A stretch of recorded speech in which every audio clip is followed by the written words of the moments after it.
Então, pessoal, todos bem? Sejam todos novamente bem-vindos à segunda fase do seu curso aqui da Alego comigo, Escola Brasileira de Ensino Jurídico na Internet. Eu sou o professor Birajara. Vamos resolver dessa feita informações em mandado de segurança.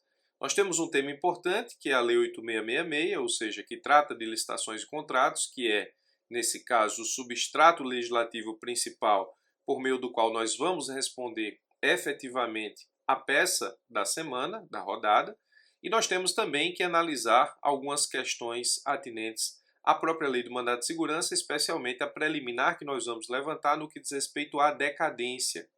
Nós temos uma situação que precisa ser estudada, especialmente voltada no que diz respeito à apresentação de informações em mandado de segurança, nos termos do artigo 7º, inciso 1 da lei do mandado de segurança.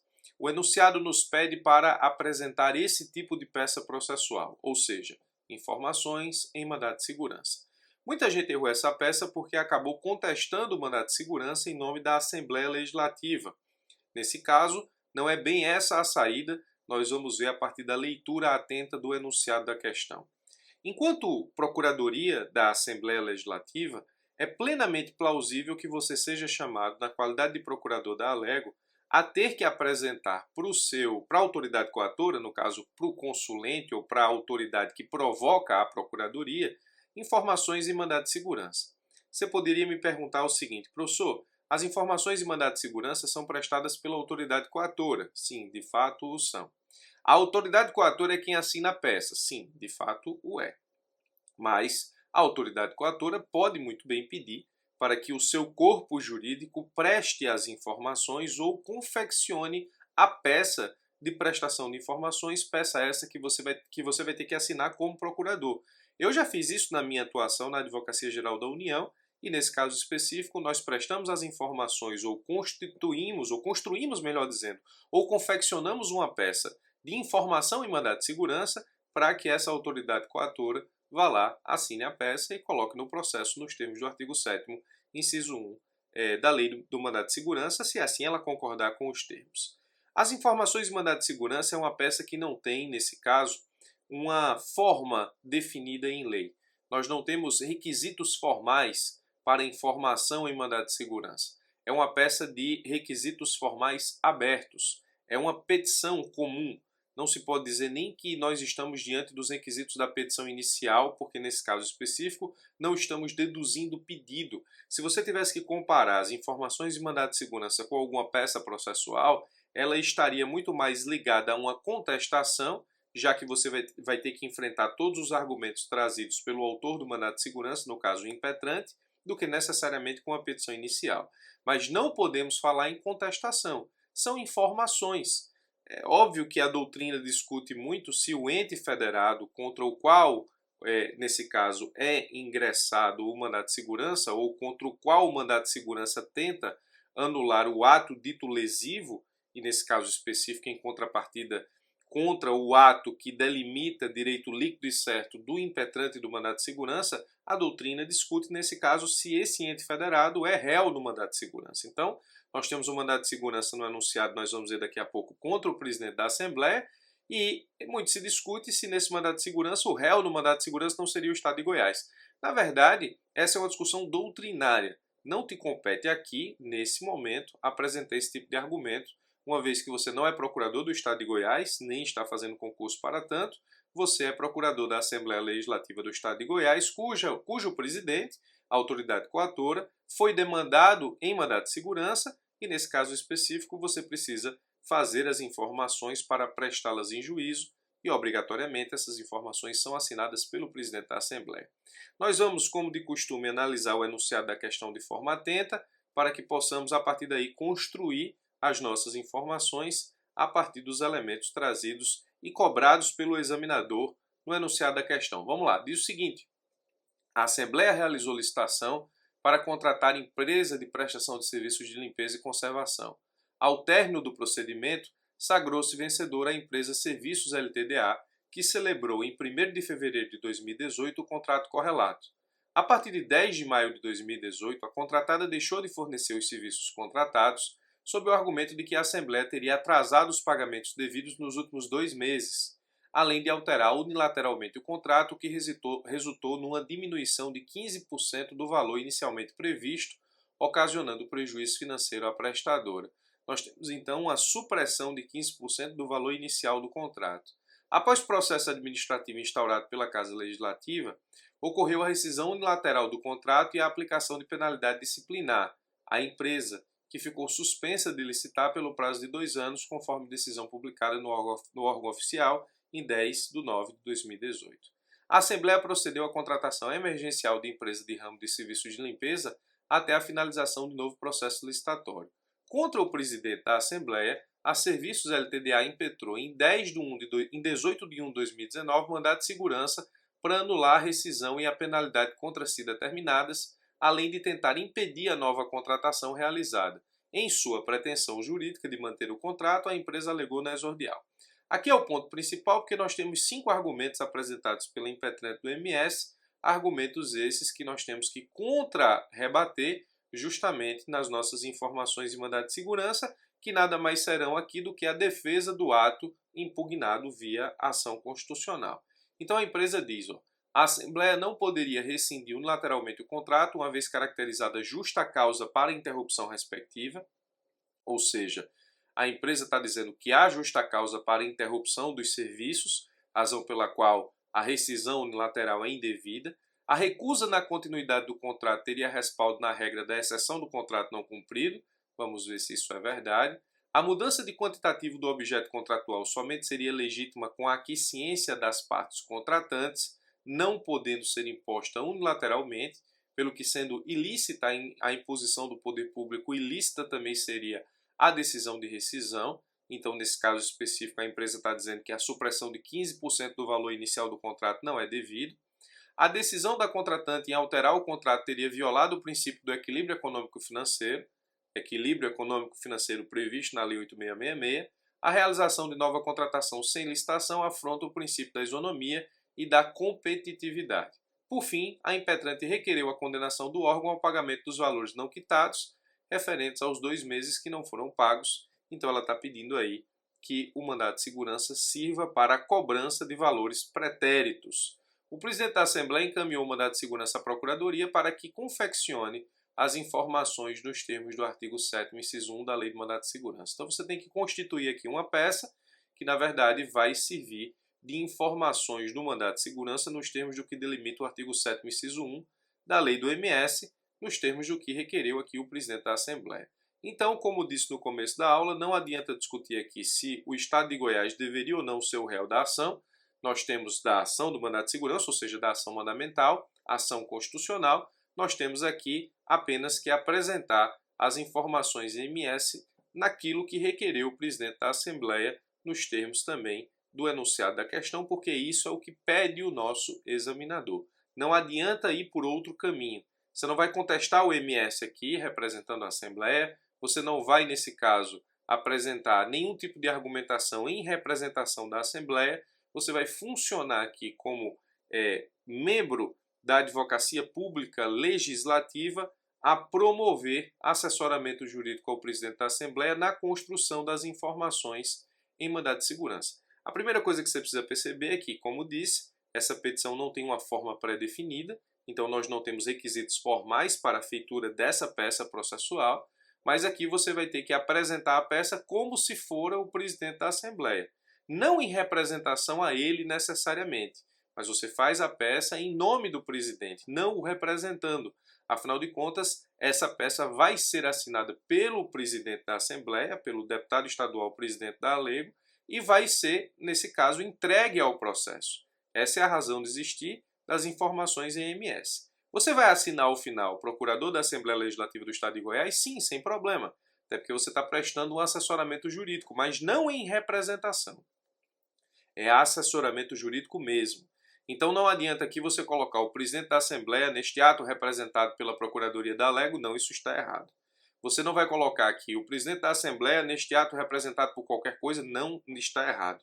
Você vai colocar o presidente da Assembleia, por meio da presente informação em mandado de segurança, vem cumprir o estabelecido no artigo 7º, inciso 1 da Lei de Mandado de Segurança e acabou. Professor, mas lá embaixo eu assino. Sim, você assina porque você fez a peça, mas você não está representando o presidente da Assembleia precisa ter muito cuidado com isso. Então, o enunciado da informação, ou o enunciado que gera as informações de mandado de segurança, trata de um tema muito importante, que é o tema de contratos administrativos, na verdade, contratos e licitações, justamente previsto na Lei 8666. Me lembro que no nosso grupo do WhatsApp, um dos alunos me questionou sobre se eu iria cobrar ou não, em algum momento do curso, justamente a Lei 8666, ou seja, conhecimento de contratos e licitação. No momento eu disse que era um assunto muito batido, mas é um dos assuntos clássicos e aí eu resolvi deixar aqui para a última rodada a cobrança sobre temas relativos a essa lei. Nós vamos ver que para fundamentar as informações de mandado de segurança você vai ter que conhecer muito bem a Lei 8666, porque nós vamos lançar mão tanto de argumentos jurídicos quanto de argumentos legislativos que venham a, nesse caso, casar e complementar os argumentos jurídicos apresentados. Como falei também no início desse vídeo, as informações de mandado de segurança estão muito mais ligadas a uma petição que vai apresentar uma certa defesa do ente público no processo do que necessariamente a uma petição inicial.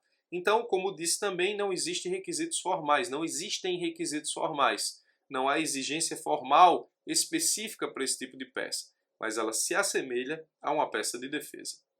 Então, o próprio enunciado diz qual é a peça a ser redigida e os aspectos no que diz respeito a essa peça não são pré-definidos em lei, e aí você, na verdade, precisa expor a sua peça de uma forma muito simples, encaminhando ao juízo que solicitou as informações nos termos da Lei de Mandado de Segurança, apresentando a autoridade coatora, mas não em representação a ela, simplesmente em auxílio, porque você está exercendo, na verdade, uma atividade de consultoria jurídica e de assessoramento jurídico.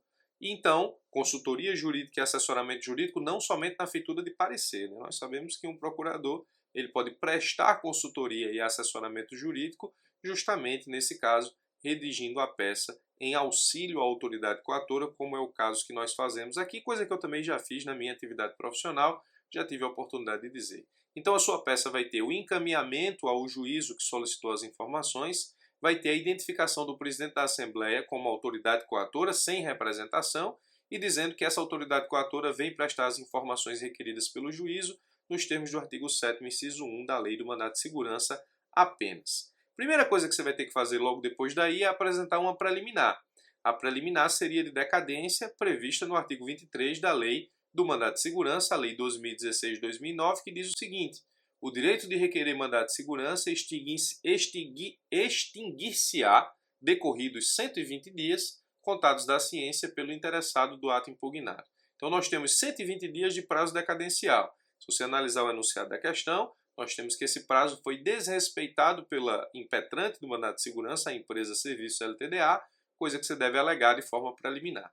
Logo depois disso, você vai para o mérito das informações. No mérito das informações, você vai precisar enfrentar, nesse caso, todos os argumentos apresentados pelo impetrante do mandado de segurança, pela impetrante empresa, e aí você abre um tópico para cada um deles. Lembre-se, quando o examinador no enunciado da questão apresentar os itens itemizados, ou nesse caso, as argumentações itemizadas, você precisa rebatê-las também de forma itemizada.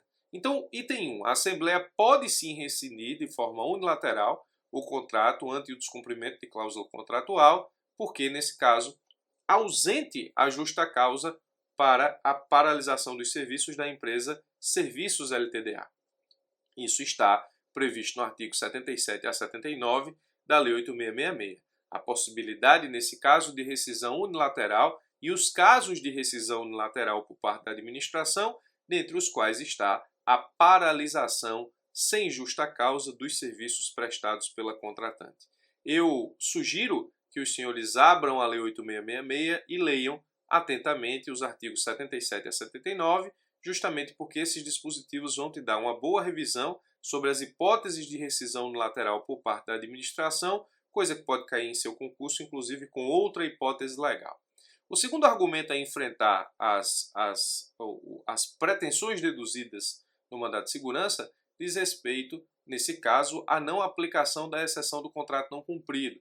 Ou seja, a exceção do contrato não cumprido não pode ser invocada aqui pela parte no que diz respeito à paralisação dos serviços ante a ausência de pagamento, porque existem duas hipóteses em que a exceção de contrato não cumprido pode ser efetivada nos termos da Lei 8666. Essas hipóteses estão nos incisos 15 e 16 do artigo 78, e nós sabemos que logo no inciso 15 nós temos que eu só posso alegar a exceção do contrato não cumprido no que diz respeito à paralisação dos serviços por ausência de contraprestação da administração, se o atraso nos pagamentos for superior a 90 dias, coisa que não aconteceu no enunciado da questão. Então, cai por terra o argumento da impetrante no que diz respeito à justa causa da paralisação dos serviços em razão do não pagamento, porque nos termos da Lei 8666, que rege as contratações do serviço público, ela deveria suportar aí 90 dias de atraso de pagamento. O atraso superior a 90 dias é que traz a possibilidade da alegação da exceção do contrato não cumprido por parte da empresa contratada. O terceiro argumento diz respeito à administração poder alterar quantitativamente o objeto do contrato. Isso está no artigo 65, parágrafo 1º da Lei 8666, no sentido de que a administração pode aí fazer esse tipo de alteração quantitativa nos serviços de até 25% do valor inicial atualizado do contrato, e no enunciado da questão nós tivemos uma alteração de 15%. Então, o argumento jurídico, junto com o fundamento legal, artigo 65, parágrafo 1º, estabelece sim a possibilidade da administração alterar quantitativamente o objeto do contrato. Não temos, portanto, justa causa para a paralisação dos serviços, o que obrigatoriamente também retira a argumentação do direito líquido e certo da empresa impetrante do MS.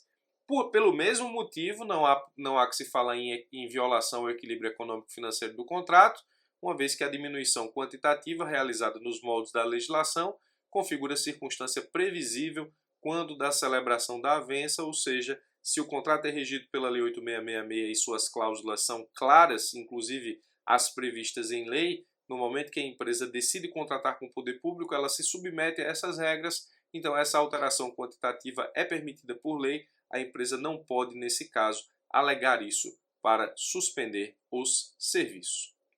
E o último argumento, trazido pela empresa impetrante do MS, diz respeito à impossibilidade da contratação emergencial de outra empresa, porque isso, nesse caso, violaria o princípio da licitação ou a obrigatoriedade da licitação, e também, nesse caso, violaria a ampla competitividade para a contratação com o poder público.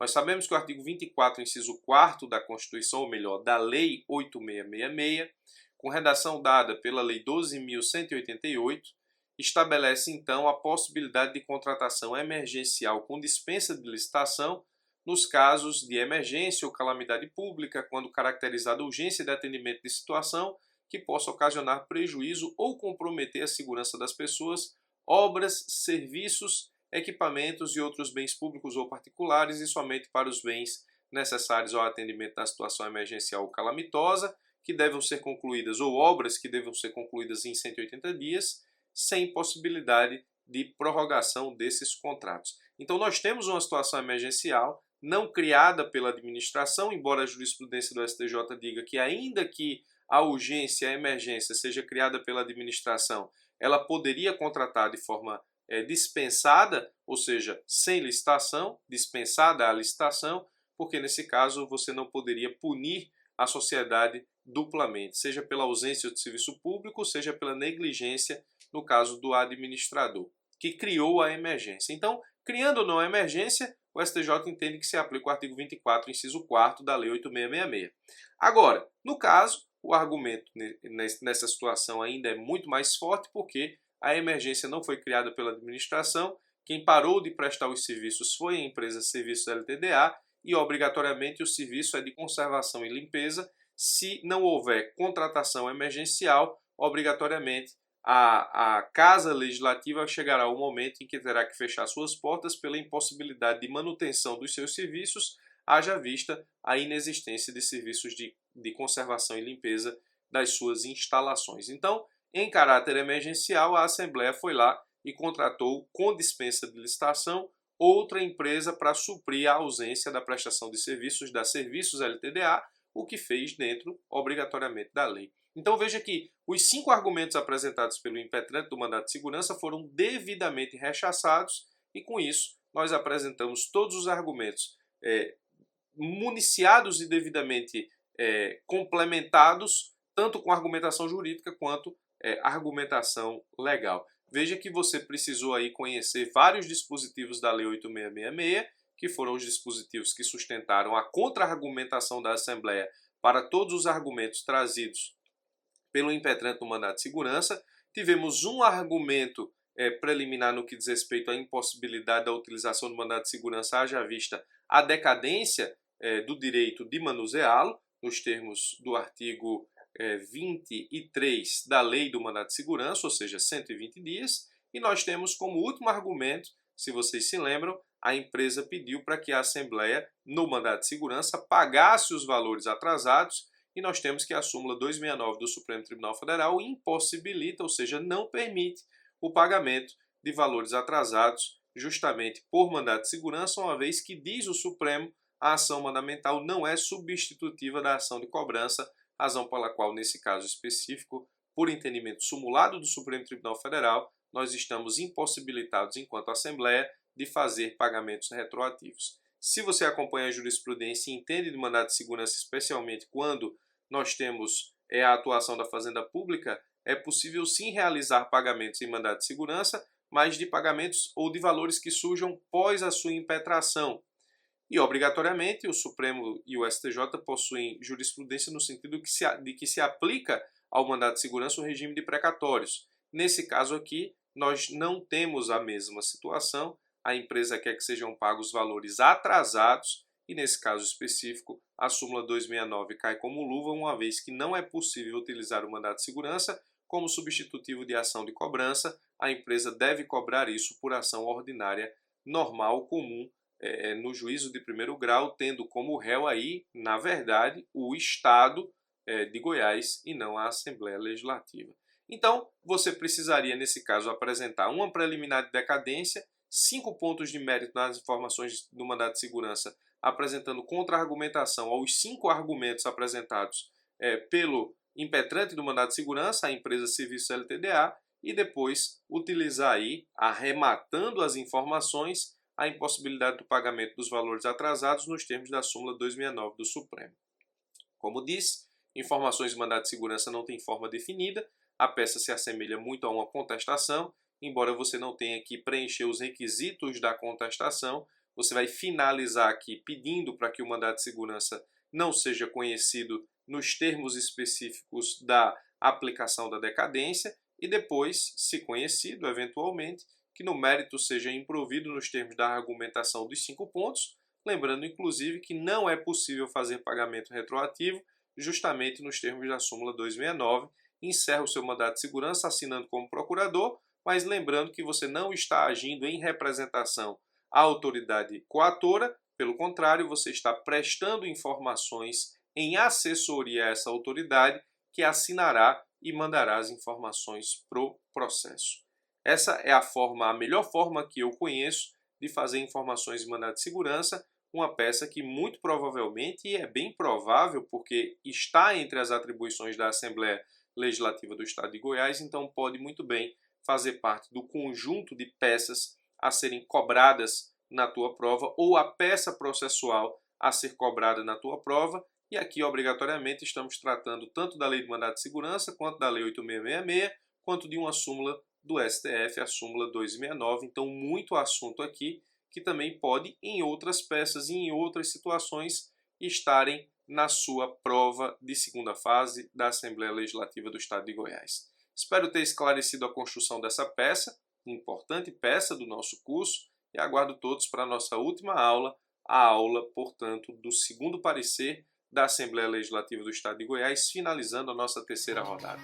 Forte abraço e até lá!